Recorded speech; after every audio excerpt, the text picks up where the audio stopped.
foi formulado é como se dá a convocação de todos os devedores de alimentos na multiparentalidade. Como nós sabemos, a questão dos alimentos,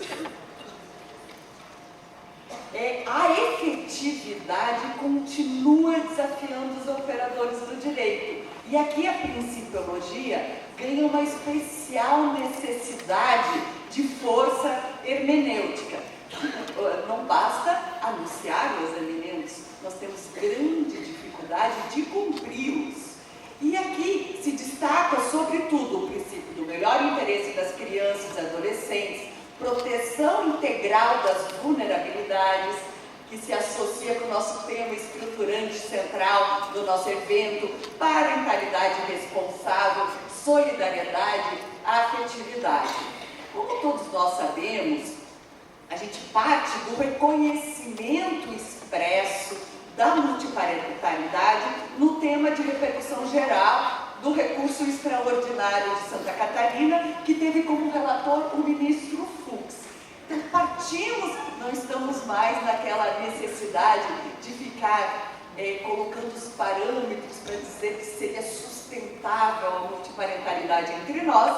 Na verdade, a gente já passa a afirmar a constatação da sua presença no nosso sistema jurídico, porque a tese fixada depois dos debates, não sem discussão, ficou daquele modo: a paternidade socioafetiva, declarado ou não em registro, não impede o reconhecimento do vínculo de filiação concomitante baseado na origem biológica com efeitos jurídicos próprios. Assim está a nossa tese e, portanto, a partir daí que gera os efeitos.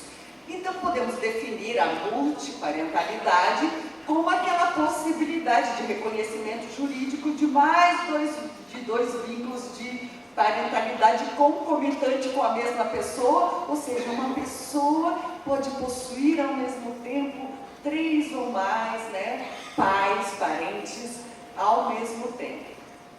E aí, por exemplo, se todos os parentes, 2 pais e uma mãe, do mesmo grau, ou no grau imediato, vamos imaginar 6 avós, nessa hipótese que eu estou destacando, devem ser chamados para a efetividade do provimento alimentar? Começa a desdobrar a própria pergunta inicial. A necessidade de prévio registro no assento no registro de nascimento, para depois se determinar o dever alimentar? É possível acumulações de pensões alimentícias em tantos quantos forem os coabrigados? Na hipótese inicial, 2 pais e uma mãe, por exemplo? Todas essas perguntas derivadas da minha pergunta central. Prometo que algumas eu respondo. Haveria litisconsórcio necessário entre eles? A preferência de pedido entre algum dos coabrigados, pai biológico ou pai socioafetivo? Se sim, o que determinaria essa preferência? A obrigação alimentar é solidária entre eles? Quem é parte legítima para chamar os demais ao processo? Então, são essas perguntas que hoje, retóricas, vão bater as portas das nossas práticas daqui uns dias, não lhes parece? Estamos no momento do reconhecimento da multiparentalidade e logo teremos à frente essas questões de aplicabilidade da multiparentalidade. Então, parto aqui de uma notícia do IBDFAN, no nosso boletim, que foi de outubro. Tios avós conseguiram recentemente o direito de incluir seus nomes no registro civil de uma adolescente. Pais socioafetivos, eles são responsáveis pela moradia, criação e bem-estar de uma menina dos seus primeiros anos de vida. Não haverá prejuízo para o nome dos pais biológicos no registro que configura o caso de multiparentalidade. Os genitores romperam o relacionamento após o nascimento da menina, há 12 anos. A mãe foi morar no exterior, enquanto o pai, vivendo em Goiânia, não mantém proximidade com a filha. O juiz identificou que os pais socioafetivos prezam pelo melhor interesse da criança, decisão agora de outubro, noticiada aqui entre nós.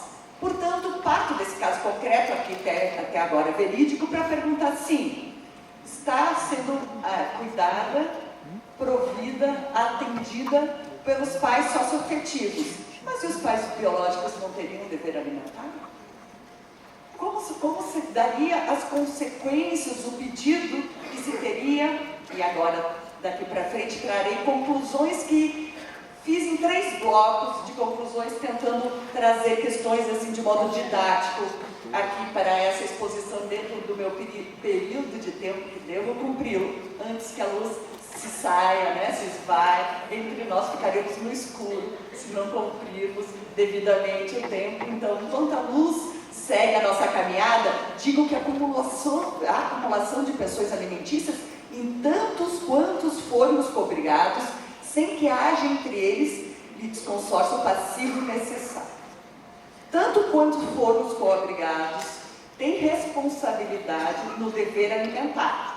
E aqui, desde logo, eu gosto de afastar a percepção de privilégio. Então, seria um privilégio um filho ter uma realidade multiparental? Eu acho curioso essas perspectivas, porque nunca a sociedade se preocupou enormemente que 27,5% das crianças brasileiras não tem pai reconhecido na certidão de nascimento e, portanto, não tem deveres, né, alimentares, sucessórios. E aqui na multiparentalidade logo se aponta um privilégio que me parece que não há. Nós temos que recordar que 52 milhões de pessoas vivem abaixo da linha de pobreza. Ou seja, é evidente que a garantia da segurança alimentar, em vários casos concretos da determinação, enquanto muito até 30% da renda líquida comprovada, não atende às questões mais essenciais de sobrevida de tantas pessoas, que se estão numa realidade multiparental, dentro da sua necessidade, poderiam muito bem buscar todas as possibilidades dos seus múltiplos pais. Além disso, ao lado do direito a alimentos e sucessório e todos os demais, aqui, né, hoje a conferência é sobre alimentos, há uma reciprocidade. O filho também fica responsável eventualmente por dever alimentar os seus pais ou seus avós, ou seja, são ônus que se aplicam à realidade concreta desse feixe multiparental, que é a expressão da vida dessa pessoa e por isso que deve ser reconhecido perante o direito. Ainda se tomarmos o artigo 1696 e 1697, pode nos trazer uma consequência um pouco mais delicada. Pode ser que sejamos chamados a ter vínculos e deveres frente a um filho do meu pai socioafetivo, com o qual, o filho, eu não tenha essa socioafetividade. É um filho, literalmente o filho do pai, e não com o filho da mãe, que agora também está reconhecido com seu pai socioafetivo, teriam entre si um vínculo derivado da irmandade, seriam irmãos, contudo pode ser que entre esses irmãos não haja essa afetividade tal qual há com o pai socioafetivo. E eu afirmo, portanto, que afastada essa questão de preferência, não existe, afastada essa questão de privilégio, não há nenhuma preferência em qualquer tipo de parentalidade que impõe um dever de buscar primeiro frente ao pai ou alimentos, para que depois se pudesse buscar frente ao outro. Não há concorrência entre a filiação biológica e aquela socioafetiva.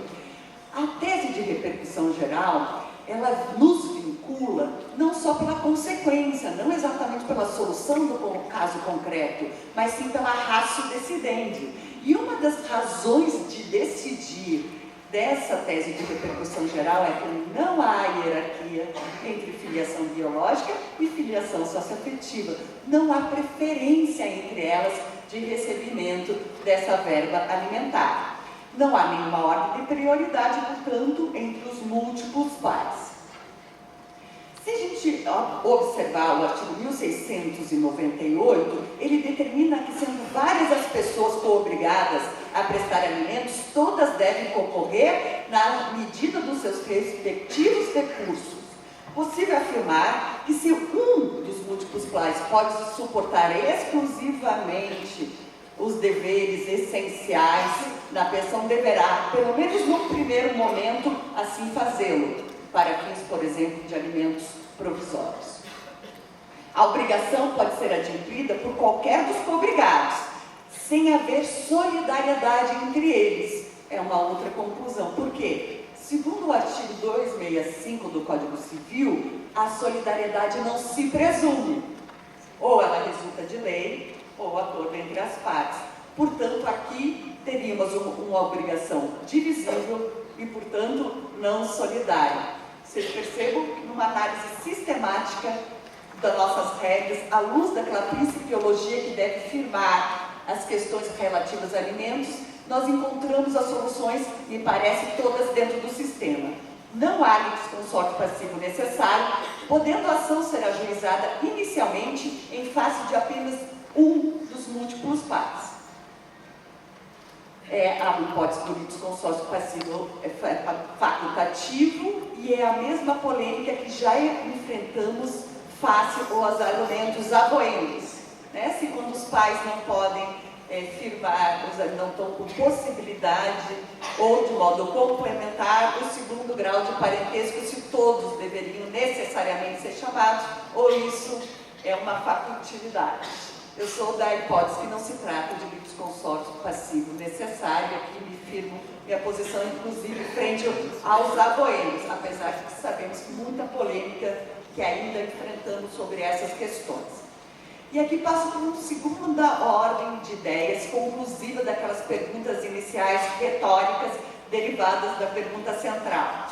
Afasta-se a noção de obrigação solidária, devendo se fixar na medida da possibilidade do alimentante e da necessidade do alimentado, ainda que apenas um dos co-obrigados, por ter maior renda, arque com a substancialidade ou integralidade da prestação.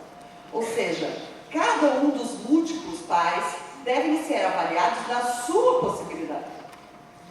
E nessa proporção ser chamados às necessidades daquele filho. Se nós tomarmos de novo o artigo 1698, mas agora na sua parte final, afirma, sendo várias as pessoas obrigadas a prestar alimentos, todas devem concorrer na proporção dos seus respectivos recursos. E, intentada ação contra uma delas, poderão as demais ser chamadas a integrar a lide. Então, avaliemos. É possível a divisão da obrigação alimentar, ainda que em valores distintos para cada responsável, observando as suas possibilidades. Múltiplos pares, segundo a cada sua possibilidade, dividindo os deveres alimentares. Ainda que se consiga atribuir a integralidade da obrigação apenas a um pai, surge o questionamento acerca da possibilidade de chamar ao processo os outros co-obrigados.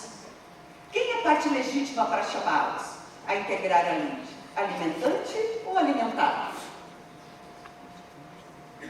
Aqui se apresentam três hipóteses. Possibilidade de se pleitear alimentos apenas a um dos co-obrigados, caso esse possa arcar sozinho com a integralidade da prestação. Vamos imaginar que os outros estão sem possibilidades, um com integral possibilidade de assim satisfazer a necessidade dos alimentos. Possibilidade de já, no pedido inicial, chamar todos os co-obrigados para arcarem na proporção dos seus recursos com os alimentos. E, finalmente, a possibilidade de ajuizamento da ação em face de um devedor, podendo esse chamar os demais a integrar a lide. Da leitura do artigo 1698, vê-se que a autorização para o réu chamar as pessoas co-obrigadas deve provar, nessa hipótese, a sua impossibilidade de pagamento exclusivo fixado, justificando o chamado, aquela expressão do chamamento atípico. Não é um chamamento das hipóteses expressamente previstas. Contudo, abriria-se essa possibilidade em virtude da afirmação que, frente àquela necessidade, não há uma possibilidade de pagamento integral. Num conjunto terceiro de conclusões, a análise probatória da verificação de sinais exteriores da parentalidade socioafetiva deve ser anterior à determinação do dever alimentar. Contudo, não há necessidade de prévio assento no registro de nascimento, conforme o meu entendimento. Nós sabemos que em agosto deste ano a Corregedoria do Conselho Nacional de Justiça publicou o provimento 83, que promoveu ajuste naquele reconhecimento da filiação, da filiação socioafetiva extrajudicial, que pode também ser multiparental. Como a medida só é autorizada em cartório, a parentalidade socioafetiva de filhos acima de 12 anos apenas agora é permitida. Anteriormente, não havia esse limite de idade. Pois bem, vimos decisões judiciais que reconhecem a multiparentalidade e vimos a possibilidade rapidamente que é possível fazê-la diretamente em cartório.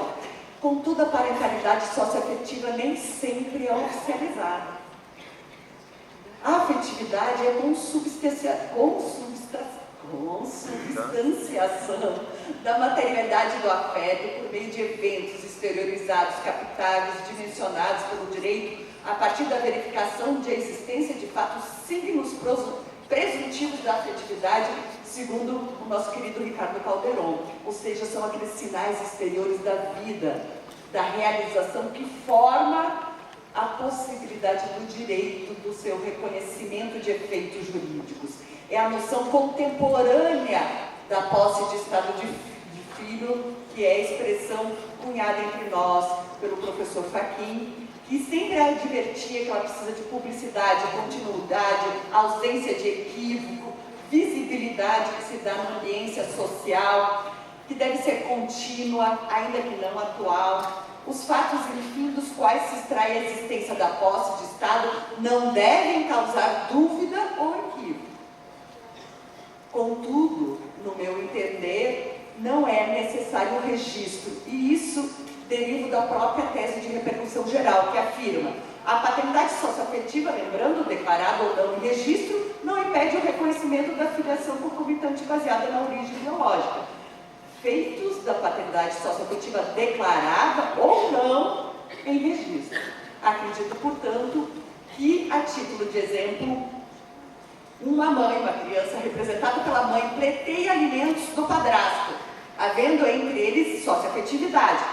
Insisto, havendo entre eles socioafetividade. Não acredito que o simples fato de ter família recomposta geraria multiparentalidade, né? Aquela seriedade na característica do vínculo da socioafetividade, mas não reconhecida registralmente. Pode o juiz fixar alimentos e declarar de maneira incidental a paternidade socioafetiva no bojo dos autos dos alimentos? Pode considerar que há pedido implícito nesse sentido? Aqui afirmo que não. São ações de Estado quando, no mínimo, tem que haver pedido expresso das partes nesse sentido. Mesmo porque, insisto, a verificação dos sinais exteriores da parentalidade socioafetiva deve ser prévia, sim, à fixação de alimentos, mas não é indispensável para a análise probatória criteriosa do vínculo da filiação e seus efeitos. E, portanto, não é requisito necessário para a determinação da obrigação alimentar a averbação de modo prévio. Podemos dar alimentos e não reconhecer o registro no bojo da ação de alimentos. Há limites e possibilidades dessas decisões, sem sombra de dúvida. Temos que lembrar que o caso base que deu origem à tese de repercussão geral se tratou de uma filha que tinha um pai socioafetivo, disposto a manter o vínculo com ela, mas pediu o reconhecimento do seu pai biológico para fins de alimento. E o recurso do pai biológico foi julgado procedente. Portanto, nesse sentido, a maioria dos ministros negaram o provimento e daí, desse caso base, gerou a tese de repercussão geral. Contudo, nós temos que estar atentos ao regime de compatibilidade do sistema precedencialista com o direito das famílias, que é plural e atento ao caso concreto. O distinguish, as técnicas de distinção do caso concreto são importantes para a verificação da peculiaridade que pode estarmos tratando. E nesse sentido, para não ficarmos sem luz,